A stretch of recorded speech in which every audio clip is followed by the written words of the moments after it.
Today I am playing the oldest golf course in the history of the Open Championship. 1860, the Open was first held here at Prestwick, and this, the 17th or then the 2nd, is the oldest hole in Open Championship history. This year, to celebrate the 150th Open, I am playing every single course on the Open Rota, both old and new, to give myself one massive eclectic scorecard for the entire Open Rota. This is Prestwick. This place has got some history.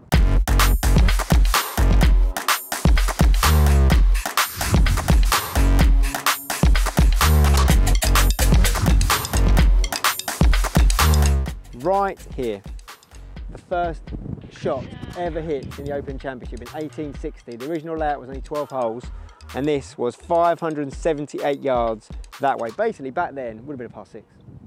Okay, this is it. Tee shot number 1. What could be, hopefully, a very nice adventure. The target today, 75, but it's looking with this wind more like an 85. Let's see how we go.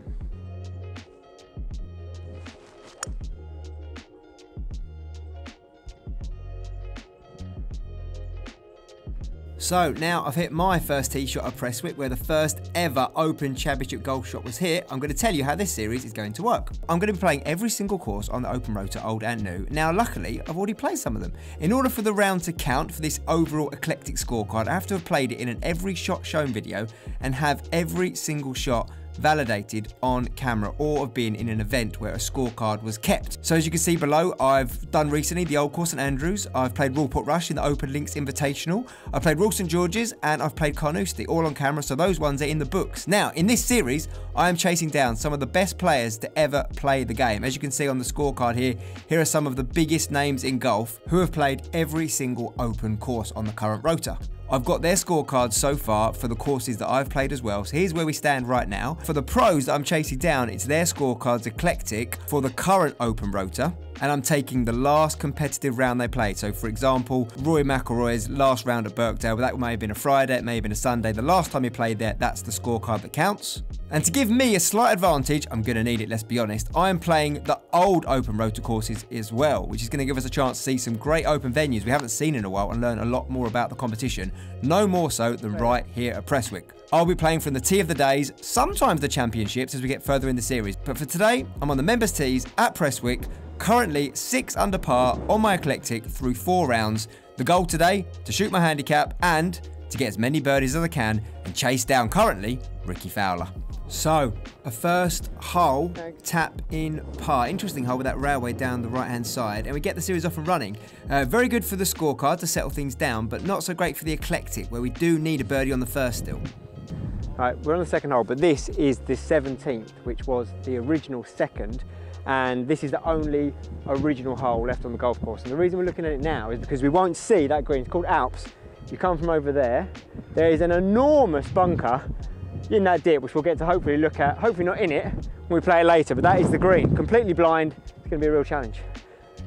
We will indeed see that bunker later, and later on, let me tell you, this glorious blue sky you see now doesn't last for long. The wind and the rain comes in and we get some very interesting links golf, so look forward to that if you want to see me suffer. But a nice little green in reg on the second. Those who watch my channel know that par 3s, sort of mid to long range, are my real problem. Long ball iron striking or ball striking in general is not my forte, but this putt was on its way, and the putter does often bail me out from my bad ball striking. Yeah. Lots of par putts, lots of long putts to save par, and that one was a long putt for a birdie. Didn't go in, but another tap in par. Par start, we will take it. It's very good for the card. It's not going to get me up in the eclectic, but let's be honest, it's not all about the eclectic. That's an overall series challenge, but every single episode, the challenge is to try and shoot my handicap, and let's see what sort of handicap I would get if I average all my scores out for all of these different Open venues, like an open handicap if you like. So lots to look forward to in this series. Par 3, or sorry, the third hole here, par 5, good drive in the fairway, 3-wood over there. Now I have, since I filmed this, been fitted for some new stealth fairway woods, and I've got a new putter in the bag. So look forward to that. There's a fitting video on my channel now where you can see which clubs I've got, and then for future episodes I will have my new what's in the bag. But these ones, this episode and a few others were filmed before I did that. So we're playing catch up. Here we go on the third. Putt for birdie. Let's get things started. Oh no. Oh no. Disappointing. No. Disappointing indeed, Sebi. That's a really good chance to make a birdie. No, I pulled it. I pushed it. Whichever way it missed, I did something. I did something indeed. Over it. Didn't feel good. Didn't feel good. Didn't feel right over it. I have got the stealth driver, though. I've had that for a while now. It's been an absolute beauty for me. Driving been a very important part of my game to get me in play. I'm not the biggest hitter, but I do tend to hit a lot of fairways, and that's going to be crucial around links golf courses for sure. Good shot here into the green. Watching that one, wasn't I? Thank you. Gives me another look at birdie. Come on, Seb, we've got to start converting these. We've got to start converting these. We're going to chase down the boys. Oh, hit it, boy! That is the look of disappointment. Thanks so much, Dan. Dan from Adidas giving me a bit of stick there for laying up on that putt. Yeah. Okay, we've got to move on. Got to keep positive here. Okay, buckle up. Long par 3, 200 plus yards. Hybrid in hand. Blind shot this one, over a hill and down, and you've got no idea where it goes really, so you're just sort of hoping. And I had this weird feeling it was going to be short of the dip. It was going to be short. Straight into the wind, and the wind chewed it up and I'm short, and now I'm scrambling. I'm scrambling here. One of those shots, sort of hinge and hold method. Hands forward, punch it, and I liked it. By the way, that was going so far long if it didn't hit it. Thank goodness it did hit the stick, and it landed absolutely next to the hole for the easiest of tap-in pars. Lots of tap-in pars today, we can't complain. A tremendous 5 holes, downwind. The party's over. We're now turning back towards the town. This is the 6th hole. It says the 6th green's that way. I mean, the hole is actually only 360 yards, but I think it's probably playing maybe more like 500. This is going to be brutal. It is going to be brutal. It looks like I left a bit of my lunch in my beard there. Oh no, let it go. Apologies for that. Driver on its way down, and that wasn't the best drive, but let me tell you about one of the partners for this series. Right. You can see in the top right hand corner, Mercedes-Benz are the official partner of every shot shown, and I'm going to be using their vehicles to drive around for some of these venues. They are a main partner of the Open Championship and have been for some years now, so I cannot wait to work with them a little bit more, potentially at the Open Week as well, and also in the Golfing Game Show, which is happening on my channel as well. Where somebody's going to win a huge amount of Adidas golf goodies in every episode, and thanks to Mercedes, a chance for one of you guys to play at the Old Course with me the day after the Open. So more on that in the St Andrews video on my channel if you want to learn more. But sadly, we've got a drop shot, guys. A drop shot on the 6th. Not ideal. Need to bounce back now. Need to keep this driver in play. And that's basically what I do. You know, that's the twist face special, as I call it. A little one off the hill, but it keeps it in play. And this one was on it. Very good.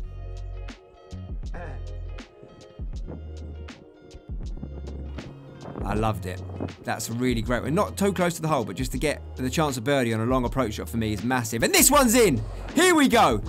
The wind is starting to pick up, so getting ahead of the curve was going to be important. Get yourself a birdie dance out that Tubes would be proud of himself. So another birdie indeed, but sadly on a hole I'd already got one, so it's great for today's round, but it doesn't help the eclectic. So important to not only make birdies, but to make them on the right hole. It's going to get harder as we go on. We're going to update that leaderboard with every time I make a birdie, but we're also going to update it after every round, including what the guys shot at the respective course. However, Prestwick is one of my bonus rounds, as I mentioned earlier, so there'll be no extra birdies going on for the pros that I'm chasing down today, so this is a real chance to try and catch them up. 8th hole for birdie. Can we get another one? No, not hit, and that was a downhill putt, but it didn't still get to the hole. Another tap in par, can't really complain. Very good, still well on to shoot my handicap, hopefully, which is 3. Oh dear, I tried to get this one super, super low, and well, I achieved that, but it's gone literally nowhere. Straight in that fairway bunker, and look how long I've got left in this par 4. This is going to be tough. Coat's come on as well, it's getting chilly. Oh, I picked that one gloriously. Always try to sort of get my weight a little bit further forward on that, come in a bit steeper to try and take no sand, and the only danger with that, obviously with the link style bunker, is that you get it too thin and then you don't get the height to get it over the lip of the bunker. But I managed to get that one back in play and in range for my 3rd. There's a thumbs up down there. And that was honestly a really nice shot to get it on the green and give me a chance to save par. This would be a huge par save. Oh no, not quite, but a decent effort. Need to tidy up, mark this one. These need attention, these 3-footers, especially in the wind. Right, so we're through 9 holes. Let's quickly catch up and learn a little bit more about the history of this wonderful links golf course. North, heading towards the town of Troon. So we're here right now, right? We are. We're in the clubhouse just here. Oh, there, okay. Yeah. The railway line, which goes right along the side of the first hole as we play it currently, but the course was quite different in the early days. So in 1851, when it was formed, it was the first tee was down here. There's a stone cairn, bottom of the perimeter, and the first hole was 578 yards. It was a par 6, very difficult long hole. That was the first shot in open golf. So you can imagine, you know, you assume that was the first shot of the Open. It was. So that was right here. It was. So what is that now? So that is our short game area, nice. And they played up to our current 16th green. So in this area here, there are 6 greens that are in use today that were used right back from the early days. The history. Look at that. So the belt is what they played for in the early days, and written in the rules was anybody who won the Open for 3 years in a row would get to keep the belt. They didn't think anybody would do it, but young Tom Morris did that in 1870. So he had won the Open, he'd won the prize, that was it, there was nothing to play for. So the Open stalled, there was no Open the following year. 1871. Exactly, there you go. And then the year after that, the Prestwick Golf Club, the R&A and the Honourable Company of Edinburgh Golfers decided that it was, you know, can't let this go, so they paid £10 each. They had commissioned the jug to be built at £30, and that was the prize, and that is the prize, obviously, going forward. Fantastic to learn just about how the whole Open Championship idea came about, really, and real honour to be able to walk these iconic links. Good one, you know, even if the whole course is not the same then, with it being a different length of course and a different length of championship. But a lot of the original greens, including that crazy 17th, we're going to come to later. But now we've got work to do because we are over par, and we do, however, have a putt for birdie to get back, but it's a very long one from off the green. Lag putting was something that I felt very comfortable with, and that's massive for me this series. It's going to be absolutely crucial. Thank you. I was going to get a few changes to the bag made, and I did a fitting video and a new what's in the bag that is on the channel, where Sam from the TaylorMade Tour Truck fitted me out and made some changes to my irons, which were very interesting to help me play some of the windy links conditions a bit better. So if you want to learn more about how I got my bag set up for future rounds in the future links courses to come, check that out on the channel as well. But for now, we've got more work to do. I played a driver on this par 3 into the wind, and it went out to the right, as you saw, and now I'm scrambling for par. And you know what? Just call me Sebi the Scrambler, because that is what I do best. Miss greens, chip it close and save par. It's not a good strategy for low scores, but it's a good strategy for reasonable scores. But I tell you what's not a good strategy for reasonable scores. Drives like that, way out to the right into the thick rough. I'm very lucky to get even a reasonable lie there. Could have been much worse. Able to progress it a bit further forward. You can see me looking a little bit unsure on that one. Still in the rough, but it's advancing, and sometimes into the wind you just feel like you've got to just keep the ball moving forward. But you can look at my trouser legs there. You can see the wind is upping a notch and it's getting a bit darker, and wait till you see what's about to come. That's gone. I've just got so lucky. Hit that shot, a bit fanny into the wind, let it go. Walked off in a bit of disgust. 20 seconds later, I'm walking up towards the green, just see a ball rolling across it. Oh, my trolley's off. I must have literally hit this slope here. It's ended up about 6 feet away. You've got to take it. You've definitely got to take it. Sometimes in links golf you can get some bad breaks, but often if you can use the slopes and contours, it can really help you. And out of nowhere now, we've got a birdie putt. Pulled it! No, it's just the story. I make those putts for pars, not for birdie. To make a birdie there would have been rude. It would have been rude to rob one, but sometimes you've got to. But, okay, par's not a bad score, but look now, look at it. The lens has got water on it, the wind's picking up, the rain's on its way in, guys. Honestly, we're only one over par, but we're going to have to buckle up here. Wow. I don't know what to say about that. I've gone further than the ball. The ball has gone literally nowhere there. You might hit driver, just because I've got to keep it that low. Driver off the deck coming out. Daryl, keep an eye on this. Giving Dazza a shout to watch out for this one. Over a hill, really got almost no idea where I'm going, and that was just a really terrible idea because the ball was above my feet. Drive off the deck's not easy at the best of times, but... That was awful. That was awful, but I'm never ever going to get there. 300 yards, playing about 400. Just got to advance it. Part of bogey will be delightful now. Yeah, a bogey would be great. Still got a long way to go, and it was still 3-wood from all this way. 3 shots, still hitting a wood into a par 4. I mean, goodness me, it's the stuff of nightmares. But somehow, a putt for par. He can't, can he? He can't, can he? He can't. It was on a good line, it had a chance, but look at Dan. You can see Dan's got his snood on there. Dan at Southern from Adidas, he does love a snood. But once again, all things considered, a bogey is not a bad score. Sometimes in these conditions, just keeping double off the card is all you need to do. We're 2 over par. We're potentially got a chance of shooting my handicap, which would be amazing in these conditions. I mean, look at the wind coming in now. I've got the brolly fully down, protecting me. The rain's coming sideways. We're straight into the wind. Oh. It's just not ideal. Look at that water. Look at that. The rain coming down so much. Look at this standing water that was on the green that was bone dry before. Okay, this is now officially silly. We're on a half decent score, we're 2 over, but we've got, what, 5 holes left? 4 over feels like a million miles away right now. I'll take bogey in at this stage.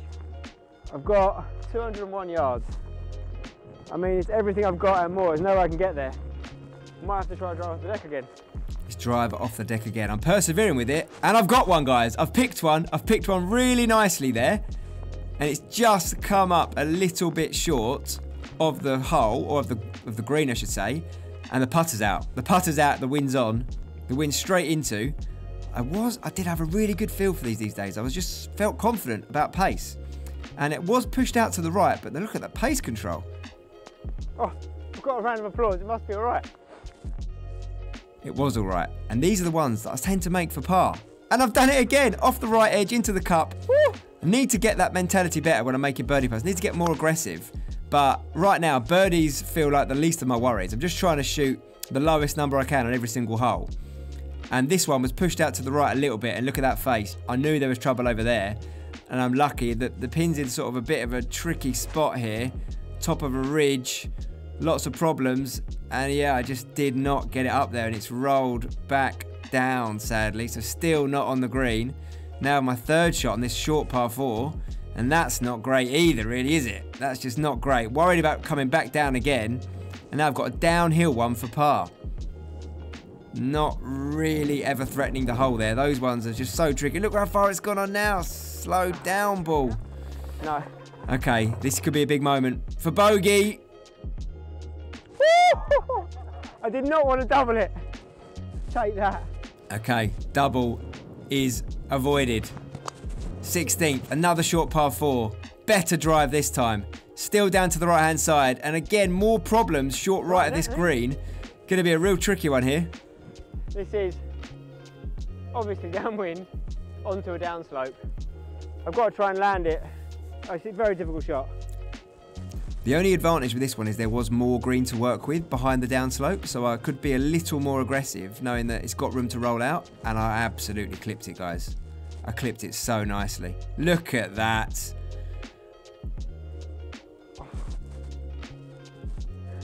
Wow, I don't know what to say about that.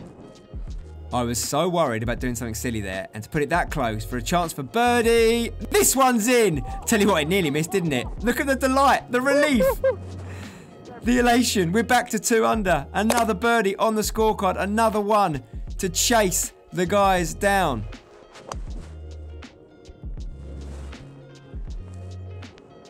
It's gone about 40 yards. Okay, 17th.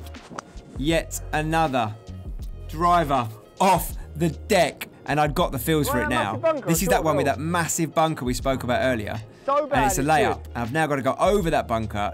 Tried to save it with my hands, try to turn it over, use the slope to come back towards the flag. There it is on the green. Is it going to roll down? Is it going to roll down? It started to a little bit. But this huge undulation green popped out to the right to use the slope to save par. I tell you what, that was a pretty good putt, to be fair. It was a pretty good putt. Well, that is a pretty decent 5. One more hole, get inside. We've got to just battle now, guys. We're 3 over. This would be the number. My current handicap, 2.8. Has it got to the fairway? Pretty good shot. Happy with it. Dead into the wind, dead into the clubhouse. Short par 4. Chance for birdie. But I've got it up and down from here. I'm actually using a 7 iron here. A 7 iron, low and running. And just, I just had something with my short game around the greens that just felt right today. Plenty of good short game shots, something I've been struggling with recently, but today, loving these linksy fields. Honestly, if I ever struggle with my game, if I go out to a links course, I just feel better. And for birdie, can we convert and finish well? Yes, we can. Yes, we can. And there we go. We've done it in horrific conditions. What a wonderful golf course. I mean, it's always enjoyable when you have a decent round. Birdie on the last, a little up and down with the 7-iron. I remember that one for a long time. Next course, we've got a lot more links to play, guys. Let me know in the comments down below which links course you're most excited about seeing me play, which open venue. I will see you on the next one. And there is the updated scorecard, guys. 8 under par. I'm catching Tiger up. Next up, we move to Prince's and Royal Cinque Ports before attacking Birkdale, Lytham and the like. Lots more to come. And here is today's shot of the day. Let me know in the comments if you agree or what other shots you thought were decent. Let me know your favourite links golf course you play, and I'll see you again on the next one.